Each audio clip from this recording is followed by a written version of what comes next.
दोस्तों, मुझे अच्छी तरह याद है 2007 एक ऐसा मनहूस दिन था जब मैं PSL इंडिया लिमिटेड कंपनी में लगा और उसमें लगने के बाद मैंने अपना प्रमोशन कराया और मुझे एक फील्ड ऑफिसर की रैंक मिली। उस रैंक में मैंने अपने नीचे एजेंट लगाए और एजेंट ने भी प्रमोशनें अपनी कराई, उनके साथ साथ मेरी भी प्रमोशन हुई और मेरे एजेंट फील्ड ऑफिसर बने और मैं ऑर्गेनाइज़र बना। और उनके नीचे जो मेरे एजेंट बने थे फील्ड ऑफिसर, उन्होंने अपने नीचे एजेंट लगा। इस तरीके से एक लंबी चैन मेरे पीछे जुड़ गई।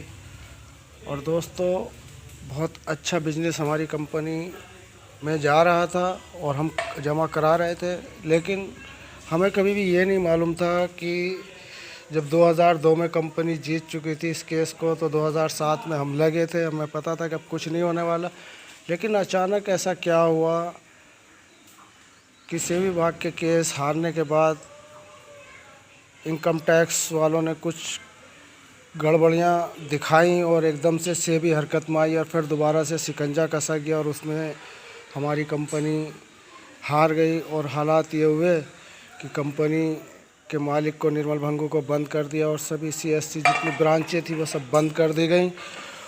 और उसके बाद दोस्तों, कंपनी बंद होने के जैसे निवेशकों को पता चला, सारे निवेशक गलबला गए और एजेंटों के पास गए, एजेंट फील्ड ऑफिसरों के पास गए, वो हमारे पास आए। तो कुल मिला के ये जो सेमिनार हमने किए, बड़े बड़े सेमिनार करके हमने निवेशकों को अच्छी मोटे पैसे लगवाए। आज उन निवेशकों के हमारे ऊपर क्या हालात हैं। जी हाँ दोस्तों, 2007 में हम लगे थे और 2014 में कंपनी बंद हो गई। इस 4 साल में करोड़ों का बिजनेस हमारा पल्स इंडिया लिमिटेड कंपनी में जमा हुआ। लेकिन दोस्तों, कहने का मतलब ये है कि आज हालात ये हैं कि 10 सालों में ना तो बड़े निवेशकों को ही पैसा मिल पा रहा है, ना छोटे निवेशकों को, क्योंकि छोटे निवेशकों को 2500 और 7000 रुपये का ही प्रोसीजर चलाया गया और बड़े निवेशकों के लिए अभी तक कोई अपडेट नहीं है। जिन निवेशकों के पैसे ऑलरेडी पहले ही ऑफिस में जमा है, यानी कि जिन लोगों के बॉन्ड ऑफिस में जमा है, उनके लिए कोई नई अपडेट नहीं है। जिन निवेशकों के और गार्जियन मर गए, उन नॉमिनेशनों के लिए कोई नई अपडेट नहीं है।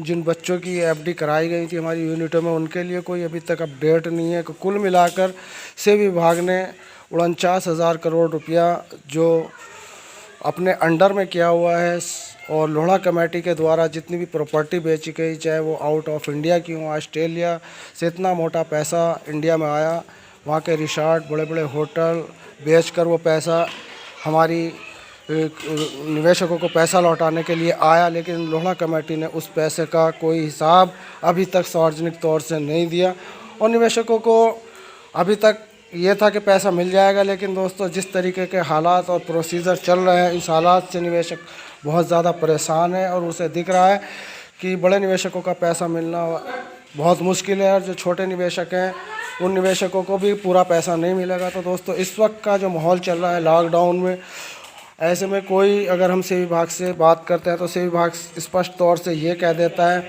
कि ऊपर से कोई नोटिफिकेशन नहीं आई।